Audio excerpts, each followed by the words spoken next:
Farm Week is a production of the Mississippi State University Extension Service. Today on Farm Week, the battle over mandatory GMO labeling will go before voters in Washington State next month. The Rice Tasting Luncheon was held recently, honoring Mississippi's rice industry. Rice, and lots of it, was on the menu. In Southern gardening, pansies. They've been around a long time, but they have been updated with the times. In the markets, corn continues to be weak following the recent stocks report, while questions remain about retail beef and what the future holds for farm gate prices. In the feature segment, if Farm Week had a queen, it would be Lillian Thornton. She was the subject of the first Farm Week feature, and she never said no to a challenge.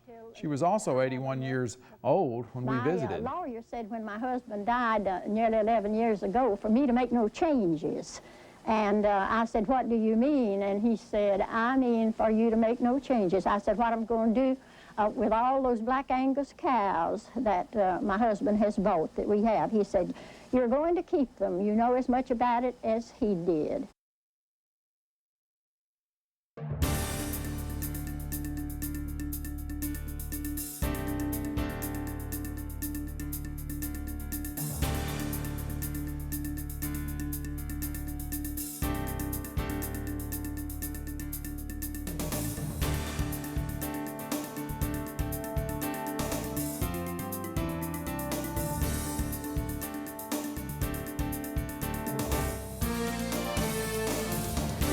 Good day, everyone. I'm Leighton Spann. And I'm Artis Ford. Welcome to Farm Week. The next election battle over genetically modified organisms is now less than 1 month away. Well, Leighton, the battle is underway in the state of Washington. Voters there will decide how foods containing GMOs should be labeled. $22 million have been raised by the opponents and the proponents of the initiative. November 5th, registered voters of Washington State will vote on the initiative. If passed, it would require foods containing GMO ingredients to say so on the label.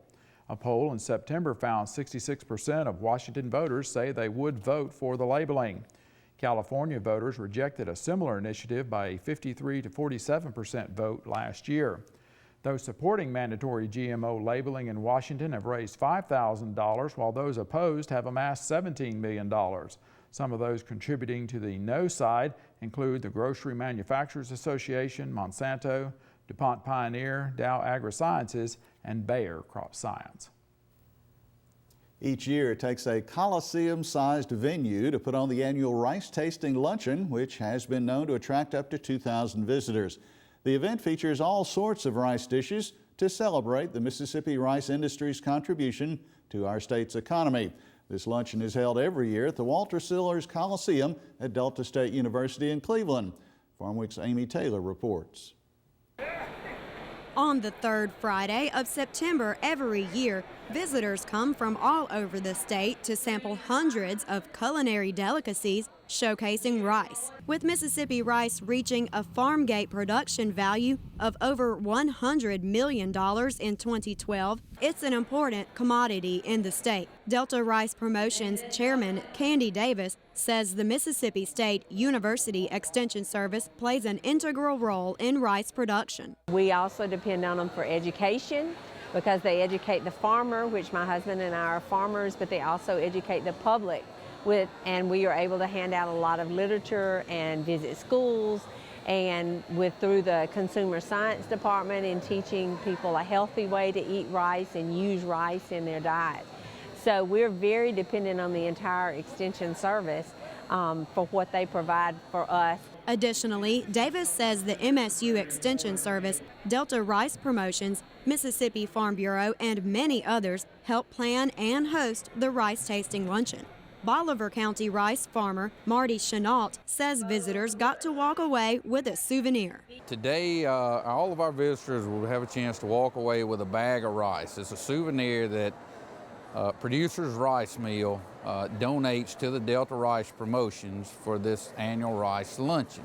And it's just a small bag of parboiled rice that families can take back home. The rice that was prepared here today, along with the rice that Producers Rice Mill donates in the bags to give away as a gift, all of this rice is locally grown. Arkansas, Louisiana, and Mississippi. Bolivar County is ranked among the highest in Mississippi rice production, planting nearly 33,000 acres of rice. This was the 23rd year of the annual Rice Tasting Luncheon.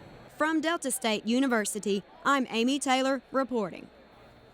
Put the Rice Tasting Luncheon on your calendar for next year. It's held the third Friday of September in the Walter Sillars Coliseum on the campus of Delta State University in Cleveland. Most gardeners want to have color all year in the landscape. In this week's Southern Gardening segment, Extension horticulturist Dr. Gary Bachman shows us two varieties of pansies that are cool season show-offs.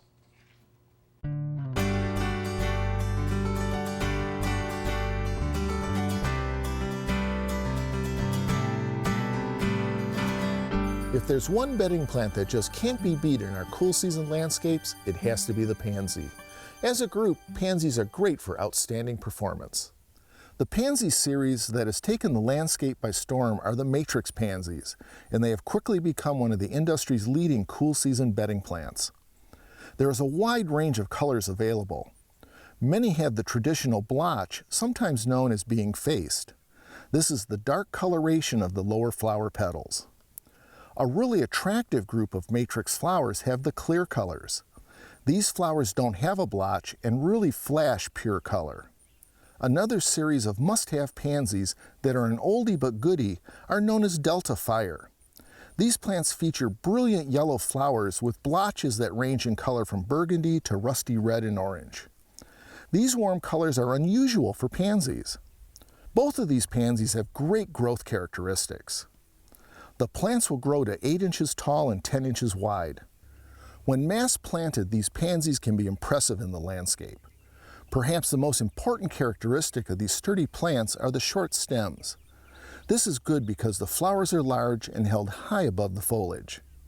Plus, the plants also freely branch, and this means even more flowers to enjoy. The short, sturdy stems resist stretching, which means the plants will look good long after the days begin warming up in the spring season. Matrix and Delta Fire pansies will give you non-stop color to get you through those winter months. I'm horticulturist Gary Bachman for Southern Gardening. Pansies are actually a hybrid involving violets. Pansies were first introduced in England in 1812. 21 years later, there were already 400 varieties available. Very popular. In the feature segment today, Lillian Thornton, she was the subject of the first feature story on Farm Week 36 years ago. This 81-year-old could outwork people half her age. Time now for the markets with Layton, and there's going to be no October crop reports due to the shutdown. That is very correct. We will be looking back at about the last set of numbers to come out of D.C. before October 1 and the shutdown, and in that report, corn takes it on the chin. Meanwhile, traders are in the dark also about prevented planting numbers. And for beef, the question remains, will consumers pay up? Recent quarterly stocks numbers for both U.S. corn and U.S. soybeans came in higher than expected. On Tuesday, Extension Service ag economist John Michael Riley discussed what the implications of that news has been for these commodities here in early October. John Michael, let's back up to Monday, September 30th. That was kind of our last report from the government, the quarterly stocks report. What did that say about our corn situation? It knocked corn in the chin. Quarterly stocks came in much higher than expected, even outside of the highest range of pre-report expectations. 824 million bushels of corn in elevators and on-farm storage across the United States, again much higher than what the report was expecting, but a 17% increase or 17% decrease from last year, where we were at this time last year. So, but the market trades off of those pre-report expectations, and because it was so much higher than expected, it put the market down pretty hard that day. Since then, it's come back a little bit, up about 1.3% since that report last Monday, but for the most part, it took it on the chin. But we could safely say there's still a lot more downside in this corn market, perhaps. Expected, yes, because of the fact that we're looking at what should be, if things continue to progress as expected, a bumper crop, one for the record books, and so that's continued to put pressure on the market, you know, for the most of the summer, and it looks like with this higher inventory number, that's continuing to be the case. Now let's turn to soybeans. I know initially when that stocks report came out, they kind of tumbled soybean prices. Where are we now in that market? Well, again, they've come back about 2% from that low water mark following the report. Took a little bit on the chin here recently just because of the lack of price reporting, a number of different issues at play there. But for the most part, they've rebounded mildly, but right, they kind of followed in corn's footsteps with a number that came in much higher than expected. All right, well, we are in a situation now with kind of no more government reports till further notice. What is that going to mean for not just corn and soybeans, but all the commodities? That's right. We're looking at a WASDE and crop production report that's not going to be released on Friday as expected because of the fact that the government is shut down. It has sweeping issues across all of our ag commodities because we do rely so heavily on that reporting system, the mandatory price reporting for cattle, grain market news, and coming in through the Ag Marketing Service. So much of our prices are based on what we get from those reports. Our futures markets, a lot of times that information comes from those reports. So we're looking at a decrease in transparency of price information. That's going to lead to some issues with price discovery. You know, what is the futures market supposed to be trading at? Cash markets are still taking place, but we don't really know what. It's harder to get that information to know for sure. Without the October crop report, farmers, grain traders, and others remain in the dark about the number of U.S. corn and bean acres that did not get planted last spring. That information was expected to be dealt with in this now postponed set of USDA reports. Kansas State Extension economist Dan O'Brien says those prevented planting numbers, whenever they finally do come out from the government, could mean a swing of 100 to 200 million bushels on soybean supplies, as well as a 200 to 300 million bushel difference on our nation's corn supply. Meanwhile, the price of December wheat futures is still pushing well over $2 above corn. Analyst John Rose says if corn continues down in price, wheat will likely follow suit. It's turned out to be the best of the worst right now. You have the world environment is tightened up on wheat to a certain degree. There's a lot of world wheat around. Canada has a big wheat crop. Hard red winter wheat's going to be a little bit on the tighter side, but wheat now has pushed $2 over the corn, and that's probably a limiting factor. So when you look at the wheat market, it probably has upside in that 670, 680 range on Chicago wheat, and probably can anchor down to $6 if the corn market continues to push lower. Before we look at our cattle market, let's give you a trivia quiz to be thinking about. China is the world's largest rice producer. Who is number 2? Is the answer Indonesia, Bangladesh, India, or the United States? I'll tell you the answer at the end of the markets. We're going to pause for a short break on Farm Week. Coming up, we'll look at the calendar of the rest of the markets. Leighton Spann reports on whether we can call the cattle market stable at this time. In the feature segment today, the first Farm Week feature story aired 36 years ago. Her name was Lillian Thornton, and her story has not dimmed with the passage of time.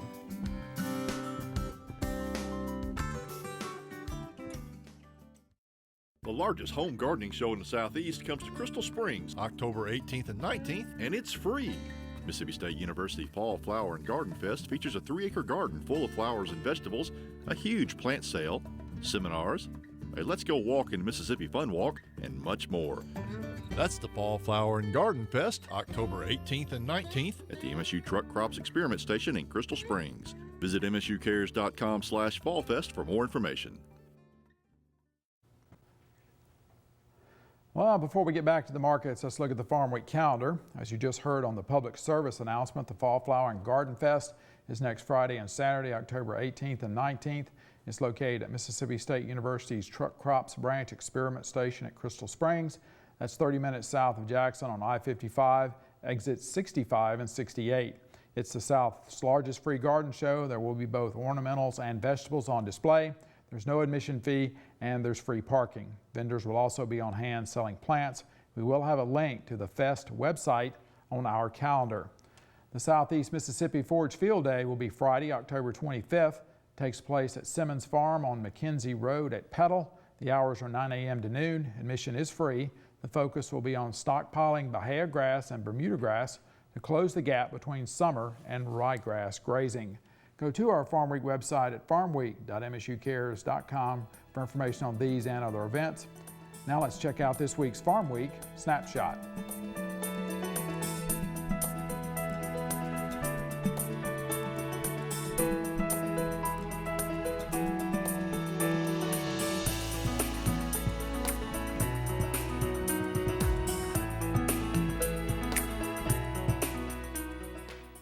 Cattle futures suffered some modest losses on Wednesday of this week. Also at midweek, private data sources indicated that wholesale beef prices were 62 to 78 cents lower per hundredweight. Analyst Tom Fitzenmeyer says that while we have seen the cattle market hot for the last month, there is an unanswered question as far as the future. It's been a really nice, slow, gradually working higher market, driven primarily by numbers and low numbers. Feeder market driven by cheaper corn prices. That's kind of had two things going in its favor. I guess the question is, are we going to be able to absorb and get the consumer to pay up? Are we going to be in a situation where it's like gas, where we kind of got used to, we complain like crazy about $3, it rallies to $4, and all of a sudden 3 looks like a deal. Maybe we're going to run into that same thing. There's a certain base of the population that likes to eat beef, and we'll find out here if they're going to be willing to pay up for it. If they are, then you could see those December cattle work up into that 134, 135 range, up a couple bucks from here. If they can't, we run into big resistance. They all start running out and buying pork and chicken, then it's going to be a problem. Before our feature story, let's check the trivia answer for the week.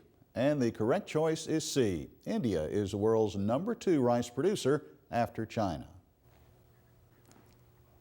In case you missed it last week, Farm Week celebrated its 36th anniversary. The feature you'll see next appeared on that very first show. It's about Lillian Thornton of Raymond, Mississippi. She raised registered Angus cattle and did it at an age when most had been retired. She was 81 years old at the time of Farm Week's visit. Farm Week's first host, Bruce Johnson, introduces her. A little while ago, we visited with an 81-year-old woman who lives just south of Jackson near Raymond. Not only does Mrs. Lillian Thornton get around more like a woman half her age, but she also operates by herself a livestock farm. We think you'll enjoy getting to know her. I grew up on a farm with 12 of us, 9 boys and 3 girls. And I must have learned a great deal about some forms of farming, especially cotton farming at that time. And so it hasn't seemed too hard for me. My lawyer said when my husband died nearly 11 years ago for me to make no changes. And I said, what do you mean? And he said, I mean for you to make no changes. I said, what I'm going to do with all those black Angus cows that my husband has bought that we have. He said, you're going to keep them. You know as much about it as he did, and I did. So I did keep them, and that, I think, has really meant almost the salvation of my life and my mind, because I was so busy, I didn't have time to maybe grieve like I would have.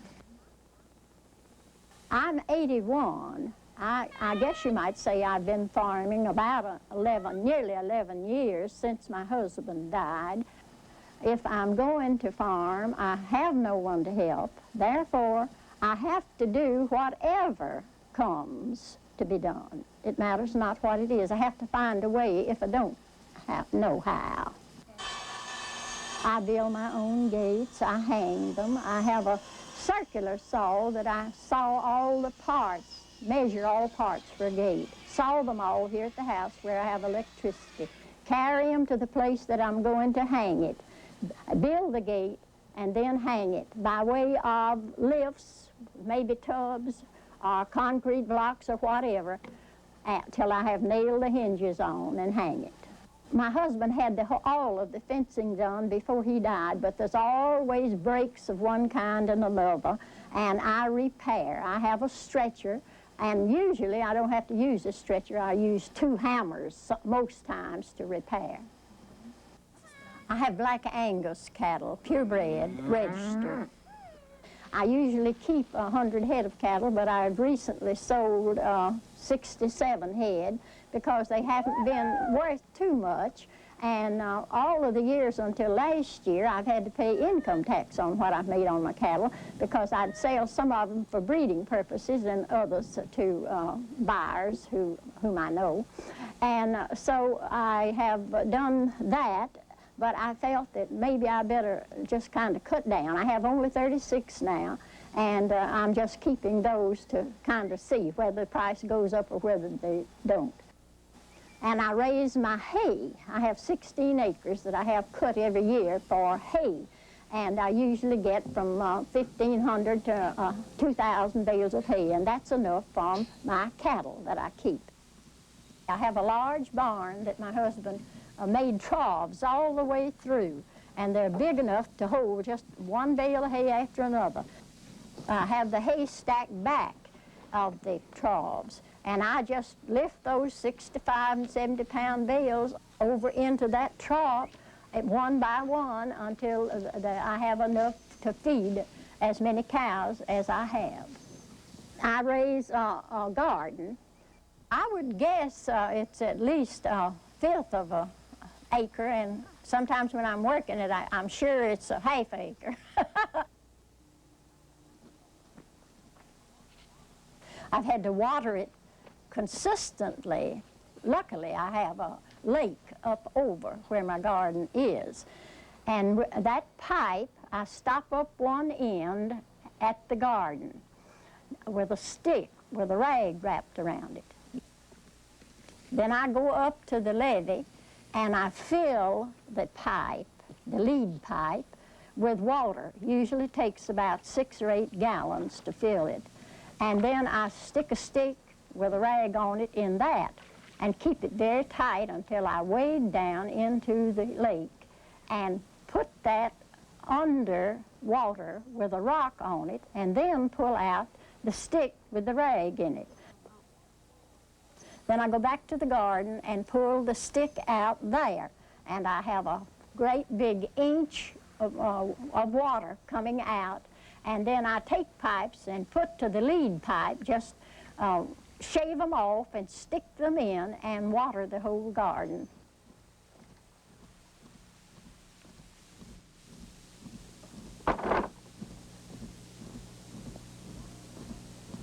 Whatever you have to do, you have to do if you have a farm. If you don't know how to do it, you have to learn.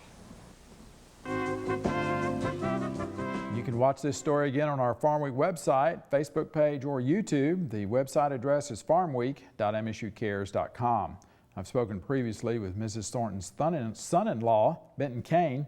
He founded Kane Lithographers, a printing company in Jackson, which has been in business for more than 60 years. Mr. Kane told me that Mrs. Thornton kept the cattle several years after Farm Week visited in 1977. She eventually passed away in 1990 at the age of 93, 12 years after Farm Week's visit. She and her husband Duke were longtime residents of Philadelphia, Mississippi. Mr. Thornton was the founder and editor of the Neshoba Democrat newspaper. He was an alumnus of Mississippi State University, where he was the past president of the MSU Alumni Association. Mr. Thornton played football at MSU at the same time that Duty Noble played sports there. Now, Mrs. Thornton was born in Montgomery County in north central Mississippi. She was an Extension Service home economist with both Mississippi State University and Louisiana State University. The Thorntons had 4 daughters, Laureen, Marynell, Lillian, and Carolyn. Now, Leighton, there's an amazing sidebar story to Mrs. Thornton's feature. Clay Boudreau of Jackson told me this story. He had had severe heart trouble in the mid-1990s and was considering whether to proceed with a heart transplant. Well, Mr. Boudreau said that he saw Mrs. Thornton's story on Farm Week while he was in the hospital. He said that he felt that if she could keep going, he could have that heart transplant, and he did, and it was successful. So once again, thanks to Benton Kane of Jackson for updating us on Mrs. Thornton, and thanks to Mrs. Thornton for getting us off to a good start in 1977. Now, I want to replay another piece of the video. Could we roll that video of Mrs. Thornton? Okay, she's going in the barn here. Now watch how she gets over this fence. This to me is the most amazing shot in the story. Second most is watching her build those gates. Watch, she's just 81 years old. She goes over that like it's no problem. Then watch, she comes up to the hay bales. She lifts that like it's no problem. No problem. See, for many years, she was in what we call the Farm Week Open, and a lot of people would ask, who is the older woman that's lifting those hay bales? Well, that was Lillian Thornton, and she was an amazing lady. Now, one thing, that was almost 11 years she had been taking care of the cattle, and look at the size of that garden she was taking care of. Very impressive. She was quite a woman, and I wish I had been able to meet her. I was not working for Farm Week at that time. Well, we are at the end of Farm Week for this week. On our next show, we'll have the new Mississippi Forestry Association Outstanding Tree Farmer of the Year. The honoree will be named October 17th, and Farm Week will have a profile of the winner. In Southern Gardening, fall mums. These old favorites are available in a variety of colors. Gary Bachman will have some critical care points that you need to know to keep your mums looking good. Now, if you'd like further information on Farm Week story, or you'd like to get in touch with us, suggest a story, write us.